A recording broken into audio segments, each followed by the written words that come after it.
Hi Booktube, Aaron here. Hope you're doing okay. Today I'm going to be carrying on with my library tour, and we're up to the Penguin Modern Classics over here. And we've got Penguin Classics from sort of different eras, so we'll kind of see how the look has changed over the years as we go through them. Before we get into them though, we've got a few books that are just sort of stacked on the top. A lot of them are very small, little slight things like we've got this is Miss Reed, Village Christmas, just a little cozy thing. Very nice, relaxing, Christmassy cover there. We've got Mary Ventura and the Ninth Kingdom by Sylvia Plath, a really, really good short story about a girl on a train on her way to the mysterious Ninth Kingdom, and the closer she gets, the more dreadful it seems. The Beast in the Jungle by Henry James. I've got a bit of a weird relationship with Henry James. I'm kind of determined to read him and try and understand just what's going on with Henry James, but I haven't really enjoyed. I mean, they were okay. The things I've enjoyed, the things I've read so far.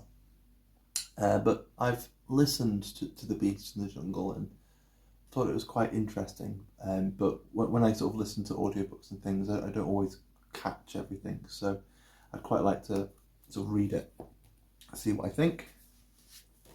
Then we've got The Book of Imaginary Beings by Jorge Luis Borges, one of my favourite writers, and I had no idea this book existed before I found it. It's just a great little encyclopedia of imagined animals with these great illustrations all the way through by Peter Sis. Just such a weird, quirky little book. So there's a little, I think it's maybe a Chinese unicorn there on the back, something like that. And it's just a really cool looking book as well, with the deckled edges and the way that the spine is made to look like it's an old, worn away book. Pretty cool. And then there's this little pamphlet called A Selwyn by W.J. Griffith. I think it's sort of like a brief biography. It's all in Welsh, so it's just something for me to try and improve my Welsh with. And then on to the Penguin Modern Classics themselves. And I won't spend too much time on each book because there's quite a few to get through. But we've got the Complete Cosmocomics by Italo Calvino. They're really, really good when they are good, but I didn't love every single one of them. But he's sort of taking scientific theories and using them as weird kind of springboards for these rather sort of slapstick and quite surreal stories. But if you want to get a taste of just what they're like, read The Distance of the Moon, the first story, which is still my favourite, and it's just really weird and great. Next up, we've got Albert Camus, The Outsider, just the really cool cover. It's kind of claustrophobic, even though it's outside, which I suppose is kind of the feeling that the character sort of ends up feeling. But yeah, just a great book, a book that's just as long as it needs to be as well. It doesn't overstay its welcome. Then we've got The Looking Glass War by John le Carre, so an earlier novel. And it includes George Smiley in it, but it's sort of before, sort of the famous sort of Smiley novels. I picked up a few John le Carre books all in one go. I think they all must have been owned by the same person and stuffed into a bookshelf, because all of the spines are kind of twisted round like that. They still seem to read okay, but they've not been treated terribly well in the past. And then the same for this one. This is The Little Drummer Girl, and again it's a bit twisted there, a bit of a thicker novel. I think he's sort of weighing in on the Israeli-Palestinian crisis in that book. Then we've got The Hearing Trumpet by Leonora Carrington. Really weird, surreal book that I didn't really love that much the first time I read it, but I'd be interested to get back to it and see whether I was being a little bit harsh. It's about an old woman who is deaf, and then she gets this hearing trumpet and she listens in on her family and sort of works out that they're scheming to get rid of her, and there are all these great illustrations by Leonora Carrington all the way through, and then she ends up in this weird kind of old people's homes or old people's village, and yeah, I just really wasn't expecting where it went at the end. I felt it was a little cobbled together, but again, I'd be interested to give it another go, and maybe I was being a bit overly harsh on it the first time I read it. Then we've got Raymond Chandler. This is a bit of a sort of a bind-up of a few novels. So it's The Big Sleep and other novels. So we've got Farewell My Lovely and The Long Goodbye in there as well. And yeah, I quite enjoyed The Big Sleep, which is the only one I've read so far.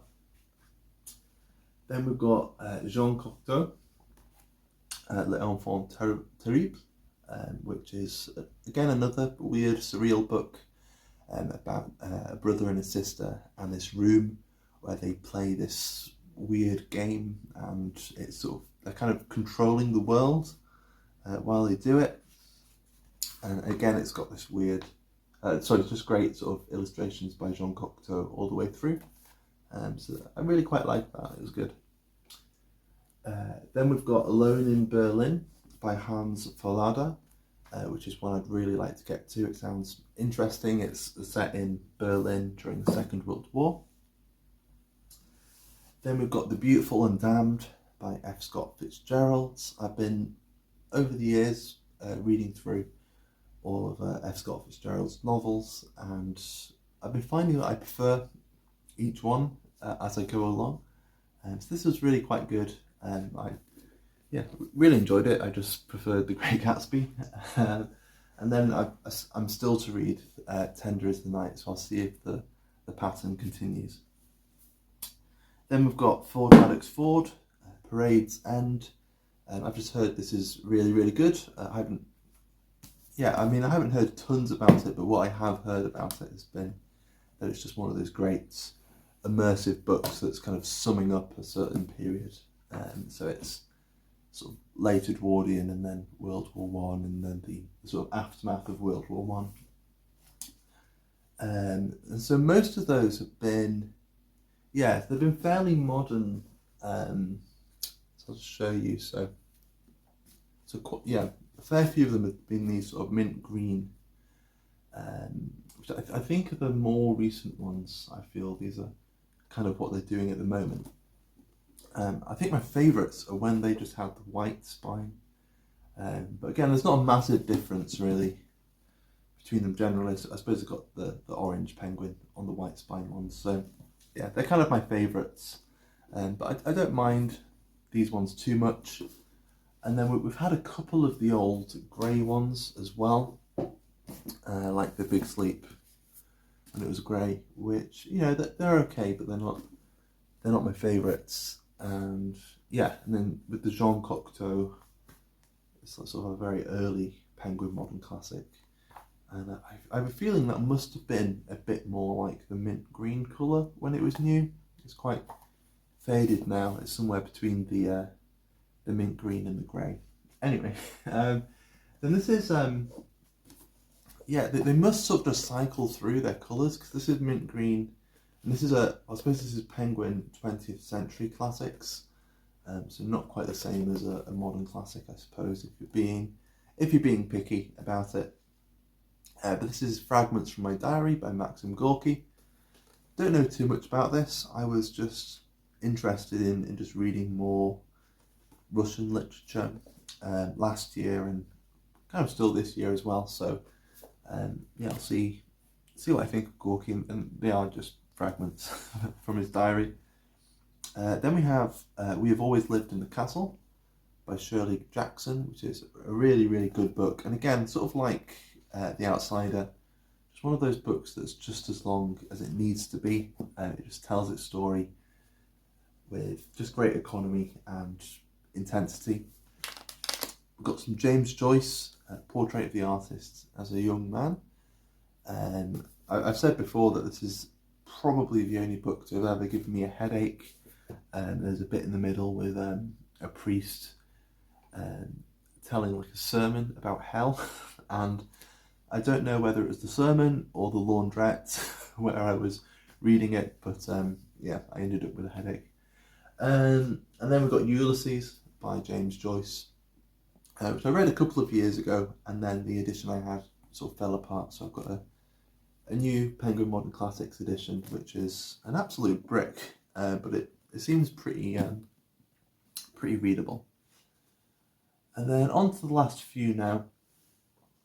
We've got Carson McCullers, The Ballad of the Sad Cafe, which is a really good sort of short story novella sort of thing. I think, is there another story in here as well? Yeah, there are some other little stories at the back as well, but all I can really remember is The Ballad of the Sad Cafe. Then we've got 1984 by George Orwell. A much more sort of physical book than I was expecting it to be, which was quite cool. Then John Dos Passos, Manhattan Transfer, which is a great stream of consciousness. Can't speak. It's a great stream of consciousness novel, just taking you sort of east to west across Manhattan, and it's really good. I'd recommend it, and I don't remember it taking that long, even though it's about 300 odd pages, but it was a fairly quick read from what I can remember. Then we've got Nausea by Jean-Paul Sartre. I think I've probably said everything I want to say about Nausea for now in the past, but I quite like it.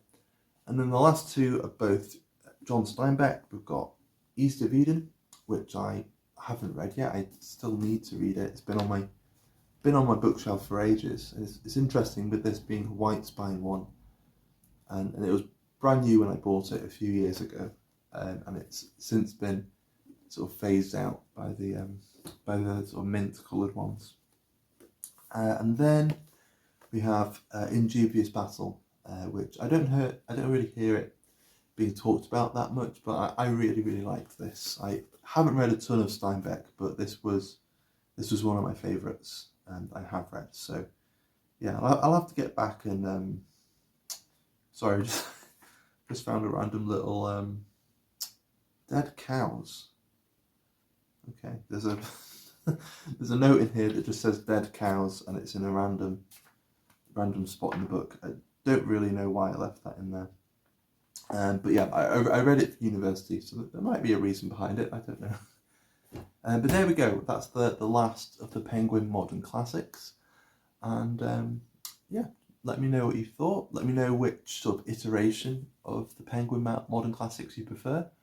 But next up, we'll be off into the, I don't know, sort of untamed waters of just sort of general fiction. It's a bit of a hodgepodge for a while after this, and so I don't know, maybe do a square or two squares per video.